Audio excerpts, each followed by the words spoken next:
바울은 예루살렘에서 체포되어 가지고 산헤드린 공회에서 재판을 받게 되었습니다. 바로 이 자리는 이전에 스데반 집사도 이곳에서 재판을 받고 그리고 순교를 당한 그 법정이고, 또 그 이전에 예수님께서 바로 이 자리에 서서 재판을 받으셨던 그 자리에 바울 사도가 이제 서게 되었습니다. 어쩌면 이 자리가 마지막일 수도 있는, 그러니까 순교의 길을 가지 않으면 안 되는 그런 자리였기 때문에 바울 사도는 아마 그렇게 생각했을 수도 있을 거예요. 복음을 전할 수 있는 이게 마지막 기회다. 그래서 담대히 복음을 전할 그런 결심을 한 것이 분명합니다. 우선 바울 사도 나름대로 자신을 변호하고, 그리고 나름대로의 이렇게 변증을 할 그런 결심을 하고 말씀하고 있습니다. 1절 보시면은, 여러분 형제들아, 오늘까지 나는 범사의 양심을 따라 하나님을 섬겼노라, 그렇게 말씀을 했습니다. 여기에서 양심이라는 것은 우리가 보통 사용하는, 일반적인 사람들이 사용하는 그런 양심하고는 좀 구별되어지는, 적어도 히브리인으로서의 양심, 아니 하나님 앞에서 하나님을 믿는 사람으로서의 양심, 경건한 신앙의 토대 위에 서 있는 그런 양심을 말하는 것입니다. 사도 바울은 이 시간에 양심에 따라 하나님을 섬겼노라고 이렇게 천명하는 것은 하나님을 믿는 사람으로서 자유롭게, 그리고 양심의 자유를 따라 복음을 전했다라는 것을 알 수가 있습니다.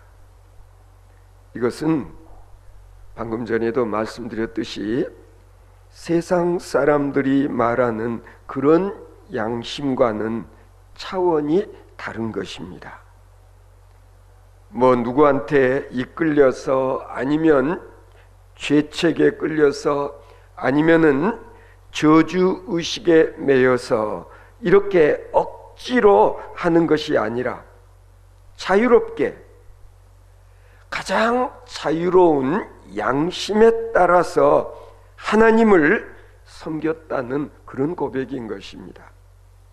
이 보시면은 양심을 따라 하나님을 섬겼노라, 무슨 말이겠습니까?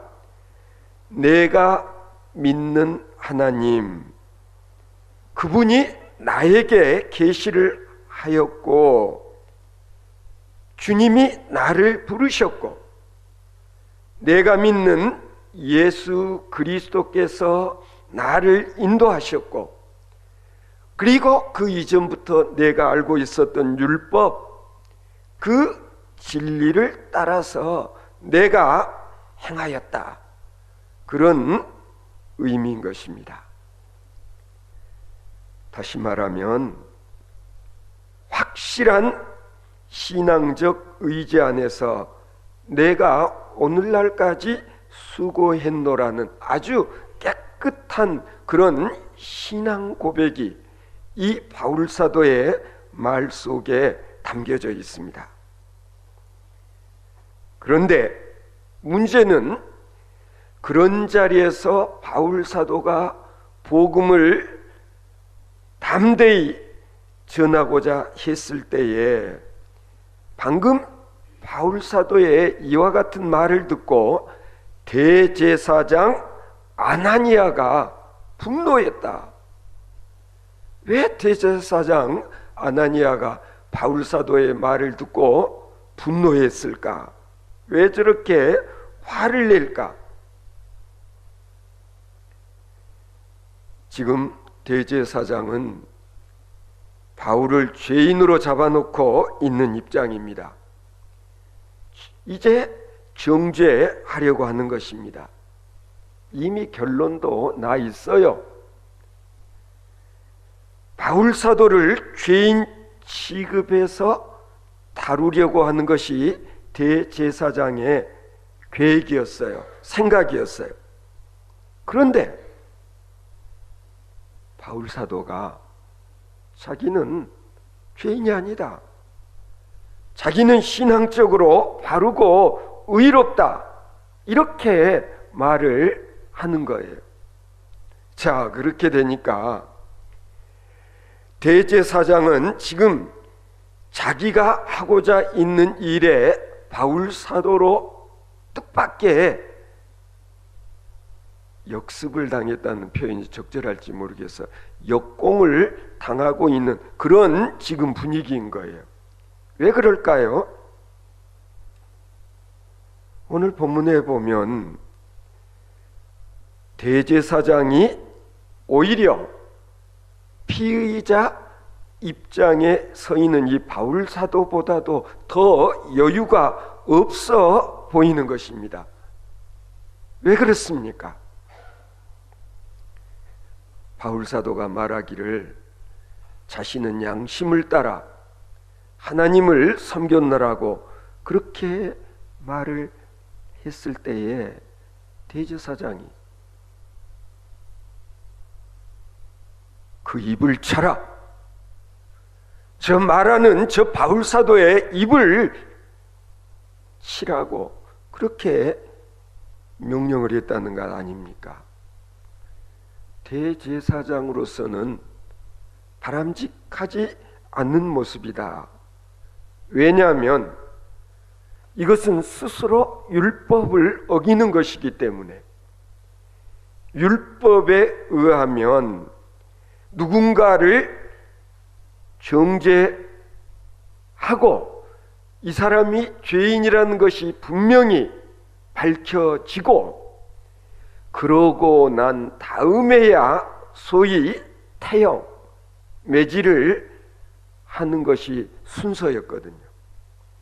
그런데 지금은 그런 절차가 아직 진행되기도 전에 바울 사도가 뭔가 말하는 것을 듣고 대제사장이 격분을 해서 아직 어떻게 보면 판결을 하기도 전에 바울 사도를 치라고 때리라고 지시한 것은 지금 대제사장이 율법을 어기는 거나 마찬가지였다.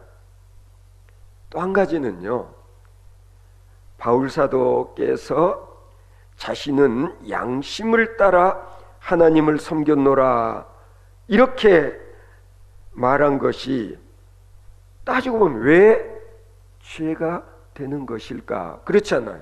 바울 사도는 양심에 따라서 자신이 지금까지 하나님을 섬겼다, 주님의 사역을 감당해왔다 그렇게 말을 했는데 이게 왜 죄가 되느냐라는 거예요.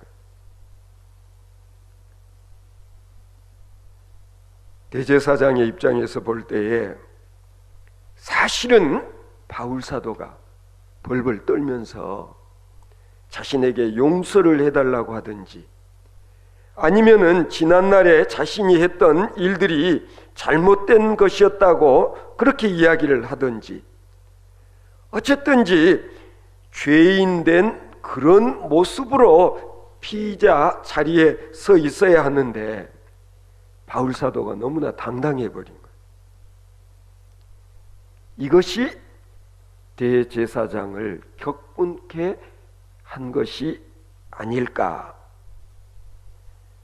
만일에 바울이 양심에 따라서 하나님을 섬겨서 정말로 바울 사도에게는 신앙적으로 책 잡힐 일이 죄가 있었다고 한다면 그런 바울 사도를 재판하겠다고 정죄하기 위해서 신문을 하는 이 제사장, 대제사장이 오히려 죄인이 되는 것 아니겠는가 말이에요.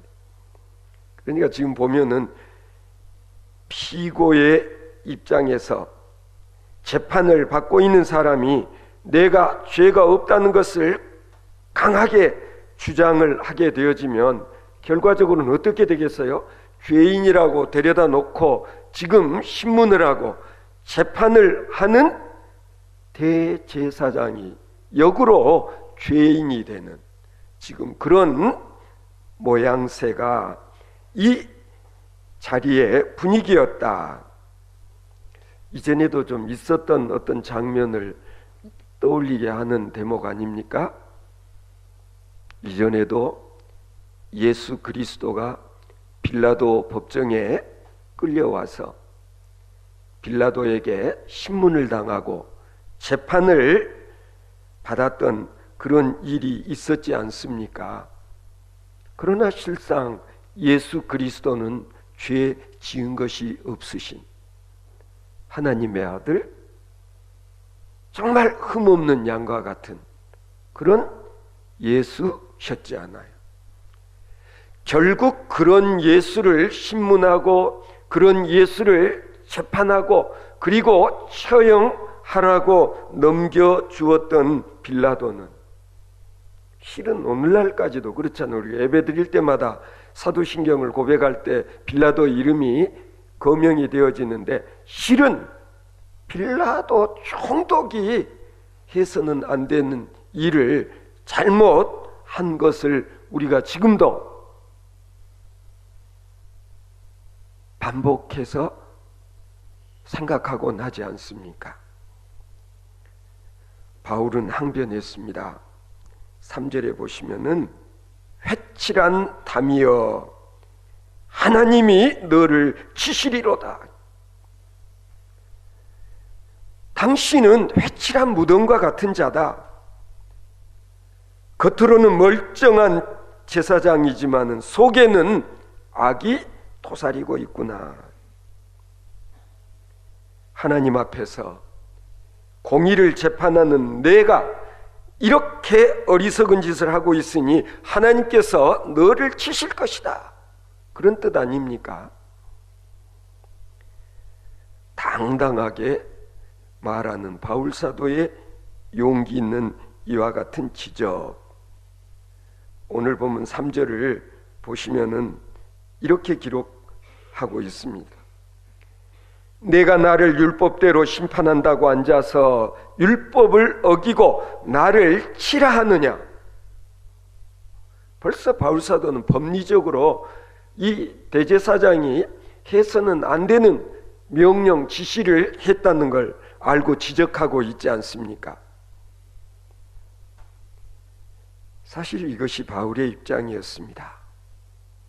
그럴 때에 옆에서 누군가가 바울 사도에게 말을 했습니다. 이 4절 한번 보시면 하나님의 대제사장을 내가 욕하느냐? 그때에 사도 바울이 말합니다. 나는 그가 대제사장인 줄 알지 못하였노라.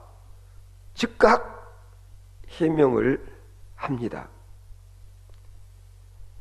중요한 것은 누군가가 옆에서 저자가 대제사장이라고 그렇게 말을 했을 때 곧 바울은 자신의 말을 수정한 셈이에요.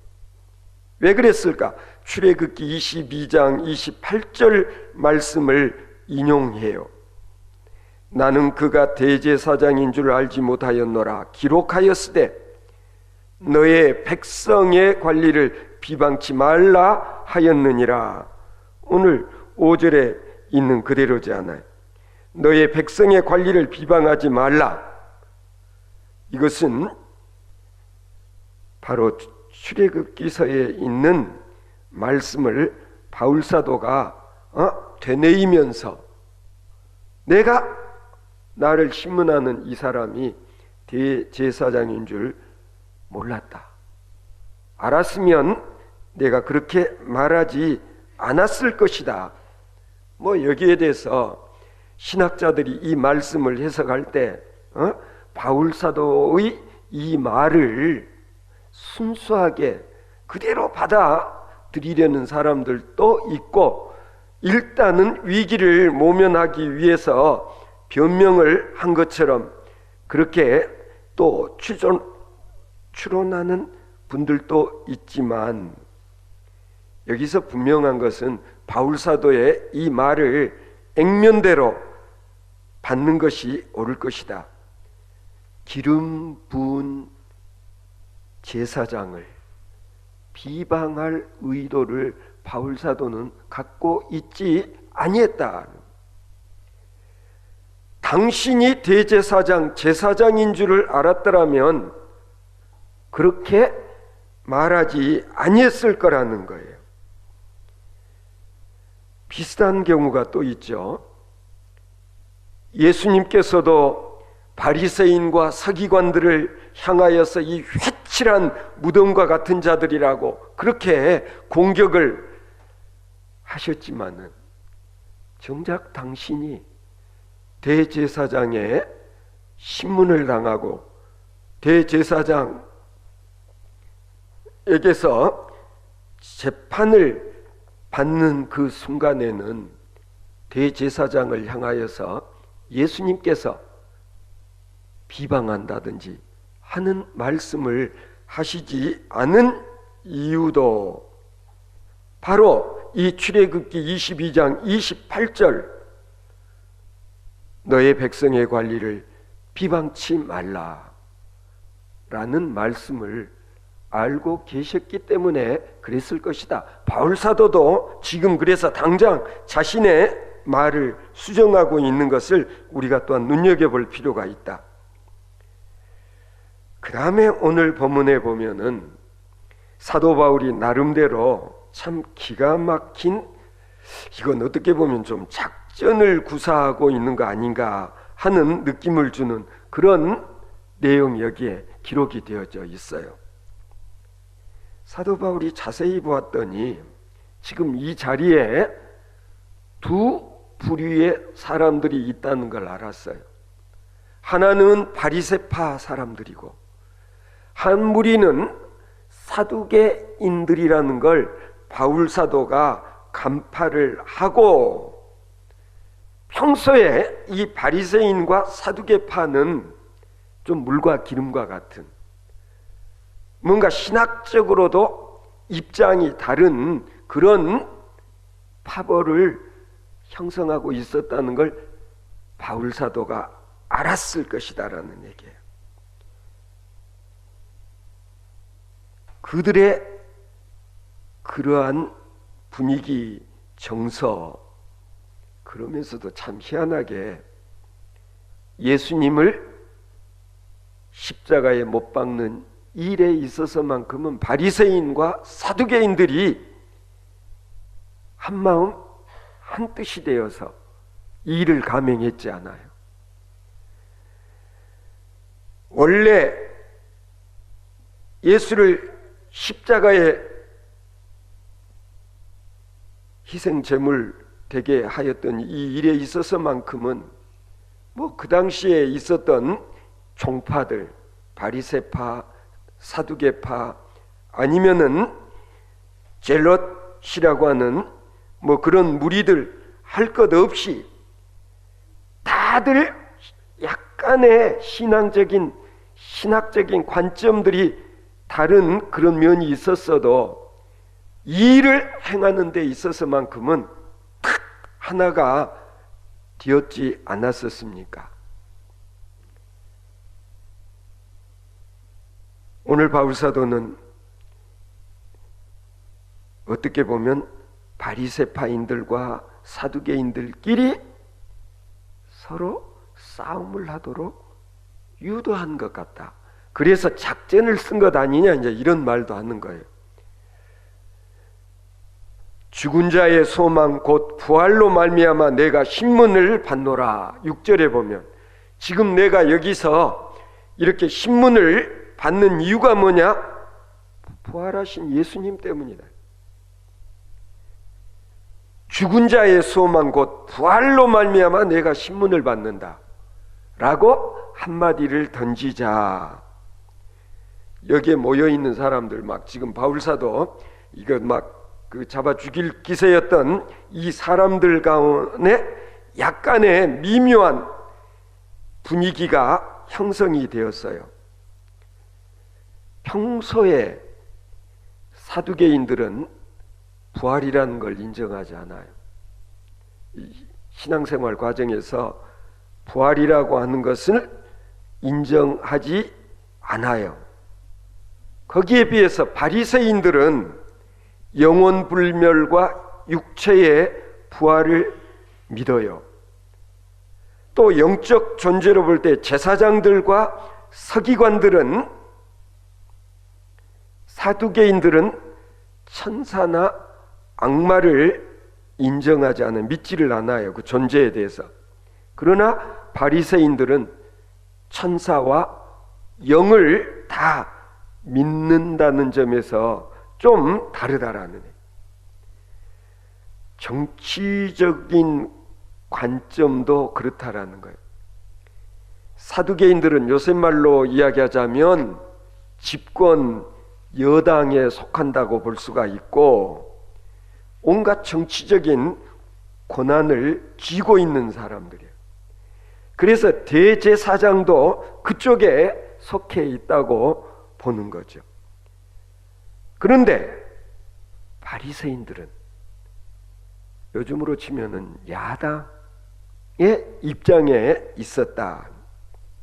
그래서 항상 서로 좀 대립된 그런 관계에 있는데, 방금 이 바울 사도의 이 부활 운운하는 이 말로 인해서 보면은 바울이 바리새인의 신학적 관점에서 한마디 던진 거예요.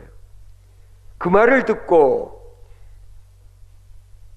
바리새인들이 보이는 반응이 좀 달라요. 여러분 오늘 본문 6절도 다시 한번 보시면은요, 나는 바리새인이요 또 바리새인의 아들이라 죽은 자의 소망 곧 부활로 말미암아 신문을 받노라. 실제로 바울 사도는 바리새인에 속한 그런 유대계 이방인이었지 않아요. 그렇게 이야기를 하자 바리새인들이 반색을 했습니다. 야, 봐라, 저자가 부활이 있다고 그러지 않냐. 사두개인들은 없다고 반박을 합니다. 그래서 방금 전까지 바울 사도를 그냥 잡아 족치려고 했던 이 무리들 가운데 갈등이 빚어진 거예요. 부활 문제를 놓고 부활을 있다 없다. 그래서 이 말씀을 읽으면서 야, 바울 사도가 신의 한 수를 두었다. 뭐 요즘 가끔 우리가 쓰는 표현으로, 그리고 어떤 작전을 썼는데 그게 먹혀 들어갔다, 뭐 그렇게까지 말하는 사람들도 없지 않아 있지만, 저는 가끔 그런 생각이에요. 어때 좀 입장이 난처할 때 때로는 성령님께서 지혜를 주시고 하나님께서 영감을 주셔서, 때로는 야, 내가 어떻게 그때 그 자리에서 그런 말을 할 수 있었을까? 그래서 이건 하나님이 주신 지혜다. 아마 어떻게 보면 지금 바울 사도가 이 어려운 자리에서 오히려 바리새인들과 사두개인들끼리 서로 싸우게 만들어 가지고 지금 분위기가 조금 느슨해지지 않아요. 바리새인들은 바울 사도의 말을 듣고 바울 편을 들어주고 또 조금은 밀어주고 옹호하려고 하는 데 비해서 사두개인들은 더욱더 악해지는 지금 그런 상황이 빚어졌다. 뭐 이제 더 이상 이것저것 살필 필요가 없이 바울을 찢어 죽이고자 분위기가 이 사두개인들에 의해서 살벌해졌어요. 바리새인들이 바울 사도의 편을 들어주는 것처럼 느끼니까 사두개인들이 더 날뛰게 되었다. 분위기가 험해졌다. 결과는 어떠했는가? 거기에 있었던 천부장이 군사들에게 바울을 빨리 뒤로 빼내라. 그리고 영문으로 데리고 들어갔습니다. 이렇게 해서 일단 바울 사도가 죽음을 면하기는 하게 되었다. 뭐 그런 지금 상황이죠. 이제는 정말 바울을 예루살렘에서는 석방할 수가 없게 되었어요. 왜냐하면 이런 험악한 분위기에서 일단은 천부장이 바울 사도를 빼내기는 했지만은 이대로 유야무야할 수 없어 결국은 나중에 어떻게 되죠? 바울 사도를 로마로 보내게 돼요. 직접 로마에 가서 재판을 받도록 그렇게 조치를 하지 않습니까? 결과적으로 바울 사도는 이런 일들로 인해서 로마로 호송되게 결과가 돌아가지 않았습니까? 그래서 하나님의 오묘한 섭리가 여기에도 있었구나. 만일에 이 바리새인들이 옹호하고 사두개인들이 그냥 그럭저럭 좀 이해하는 분위기가 조성되었더라면 바울 사도는 계속 예루살렘에 머물렀을 터인데 상황이 그렇지를 못했고 더 이상 바울 사도가 이곳에 남아 있었다가는 뭐 어떻게 될지 장담할 수 없는 그런 분위기 해서 천부장이 바울 사도를 결국에는 로마로 보내게 되어지는 그런 일들은 사람이 하는 일 같지 않다. 어떻게 보면 이게 하나님의 섭리가 아닐까. 또 어떻게 보면 바울 사도로 하여금 로마에 가서 로마의 총독을 만나 로마의 그 고위직들을 만나서 그들에게 전도할 수 있는 그런 기회를 나중에 갖게 되지 않아요. 오늘 11절 말씀을 한번 보시면 그날 밤에 주께서 바울 곁에 서서 이르시되 이렇게 상황이 어려워졌을 때에 바울 사도에게 주님이 나타나셔서 말씀을 하셨다는 거예요. 11절 뭐라고 말씀하세요? 담대하라. 내가 예루살렘에서 나의 일을 증언한 것 같이 로마에서도 증언하여야 하리라. 주님께서 나에게 이런 사역을 행하게 하시려고 나에게 이런 기회를 주시려고 주님께서 이런 일들이 있게 하셨구나 라는 것을 바울 사도는 깨달아 알게 되었다는 거 아닙니까? 담대하라. 용기를 내라. 두려워하지 말아라. 헬라어 원문상으로 살펴보면은 이 성경 가운데에 담대하라 라는 말이 365번이 나온답니다. 제가 직접 헤아려 본 것은 아닙니다만은 담대하라 라는 말이 365번이나 반복되는 이유는 뭘까? 예수를 믿는 사람들, 전도하는 사람들, 선교하다가 핍박을 당하고 박해를 당하는 사람들, 그들이 매일매일 한 번씩 이 말씀을 들을 수 있어야 되지 않냐? 담대하라. 두려워하지 말아라. 용기를 주시는 거다. 주님께서 용기가 필요한 이유, 로마에서도 증거하여야 하리라. 너가 예루살렘이 아닌 로마에서도 복음을 증거하여야 하겠기에 내가 너를 로마로 가게끔 하였노라. 이게 바울 사도가 깨달아 알게 된 내용이에요.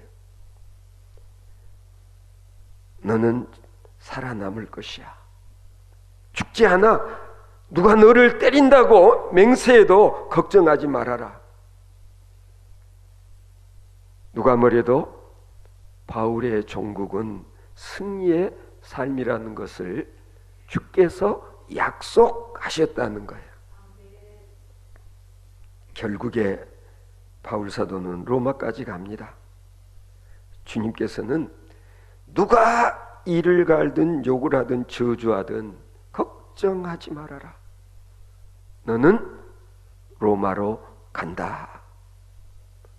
그곳에서도 담대히 복음을 증거하리라. 그렇게 미래를 확정해 주셨다는 거예요. 이것을 믿고 사는 것이 우리 그리스도인 아니겠습니까? 오늘 우리도 마찬가지. 우리 한 사람 한 사람에게 어떠한 주님의 섭리와 계획이 있을지 몰라요. 그러나 때로는 힘들고 어렵고 때로는 내가 복음 전하는 일로 인해서 핍박을 당하는 그런 경우가 있을 때에 바울의 이 경우를 생각해라. 주님께서 지금도 우리에게 말씀하신다. 두려워하지 말라. 담대하라. 주님의 음성을 들으며 주께서 맡겨주신 사명을 충성되이 감당해 나가는 저와 여러분들 되어질 수 있기를 바랍니다.